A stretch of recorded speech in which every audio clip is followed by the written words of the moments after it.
Hello বন্ধুরা, জ্ঞানজ্যোতি coaching সেন্টারের পক্ষ থেকে তোমাদের সকলকে জানাই আরও একবার স্বাগত। আজকের ক্লাসে তোমাদের সঙ্গে আলোচনা করব তোমরা যারা কল্যাণী ইউনিভার্সিটির অধীনস্থ বিভিন্ন কলেজগুলোতে পড়াশোনা করছো, তোমাদের জন্য আজকের ক্লাসে ফার্স্ট সেমিস্টার মেজর 1 হিস্ট্রি থেকে কিন্তু একটি আরও গুরুত্বপূর্ণ টপিক নিয়ে আলোচনা করব। আজকে আলোচনার বিষয় হচ্ছে প্রাচীন প্রস্তর যুগের হাতিয়ারগুলি সম্পর্কে, অর্থাৎ প্রাচীন প্রস্তর যুগের যে হাতিয়ারগুলি রয়েছে সেই হাতিয়ারগুলি সম্পর্কে কিন্তু আজকের এই ক্লাসটিতে বিস্তারিতভাবে আলোচনা করব। তবে আজকের ক্লাসটি শুরু করার আগে তোমাদেরকে একটা ছোট্ট ইনফরমেশন দিয়ে রাখি। তোমরা যারা যারা ভাবছো আমাদের সঙ্গে এই সেমিস্টারে অনলাইনে যুক্ত হবে, তারা কর্নারে দুটো নাম্বার দেখতে পাচ্ছ, 7076398606 এবং 6295916282। এই নাম্বার দুটি হলো জ্ঞানজ্যোতি কোচিং সেন্টারের অফিসিয়াল হেল্পলাইন নাম্বার। তোমরা যারা যারা ভাবছো আমাদের সঙ্গে অনলাইনে যুক্ত হবে, এই নাম্বার দুটির মধ্যে যে কোনো একটি নাম্বারে যোগাযোগ করে আমাদের সঙ্গে যুক্ত হয়ে যেতে পারো। এছাড়াও তোমাদের এই সেমিস্টারের যে কোর্স ফিটা রয়েছে সেটা হচ্ছে মেজরের কোর্স ফি রয়েছে 1199 এবং মাইনরের যে কোর্স ফি রয়েছে সেটা রয়েছে কিন্তু 699 রুপিস। এই ছিল ইনফরমেশনের বিষয়। এবার মূল আলোচনার বিষয় কিন্তু আমরা শুরু করছি। দেখো, প্রথমেই বলেছিলাম ভিডিওর শুরুতে যে আজকের ক্লাসে আলোচনা করব প্রাচীন প্রস্তর যুগের যে হাতিয়ারগুলি রয়েছে সেই হাতিয়ারগুলি সম্পর্কে। প্রথমে এখানে দেখো বলেছে যে প্রস্তর যুগে মানুষ কি করেছিল, শিকারের প্রয়োজনে কিন্তু হাতিয়ার তৈরি করেছিল। তাহলে প্রথমে দেখো এক্ষেত্রে আসছে যে প্রস্তর যুগ। প্রস্তর বলতে কিন্তু পাথরের যুগটাকে বোঝানো হচ্ছে।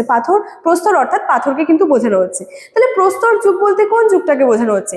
যে যুগের মানুষ তাদের দৈনন্দিন জীবনের বিভিন্ন জিনিসপত্রের ক্ষেত্রে হোক, অস্ত্রশস্ত্রের ক্ষেত্রে হোক, শুধুমাত্র পাথরের ব্যবহার করত, কোনো রকমের ধাতুর ব্যবহার করতে তারা শেখেনি, সেই যুগটাকে কিন্তু প্রস্তর যুগ বলছে। তাহলে প্রস্তর যুগে মানুষ কি করেছিল, যে হাতিয়ার তৈরি করেছিল। কেন হাতিয়ার তৈরি করেছিল?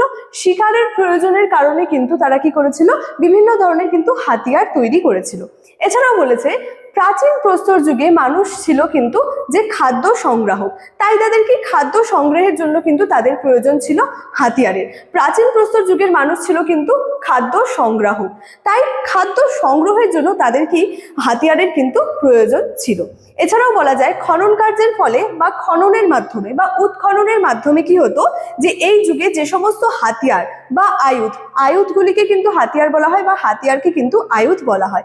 বিভিন্ন কি হয়েছে, খনন কার্যের ফলে এই যুগে কিন্তু যে সমস্ত আয়ুধ বা হাতিয়ারগুলি পাওয়া গেছে তার মধ্যে সব থেকে বেশি যেটা উল্লেখযোগ্য ছিল সেটা ছিল কিন্তু হাতকুঠার। তাহলে এই যুগে কি হচ্ছে, খননের মাধ্যমে বা উৎখননের মাধ্যমে বা খনন কার্যের ফলে কিন্তু বিভিন্ন হাতিয়ার পাওয়া গেছে এবং তার মধ্যে সবচেয়ে বেশি যেটা উল্লেখযোগ্য ছিল সেটা ছিল কিন্তু হাতকুঠার। এছাড়াও হাতকুঠার সবচেয়ে বেশি পাওয়া গেছে কিন্তু যে দক্ষিণ ভারতের কিন্তু মাদ্রাজ অঞ্চলে।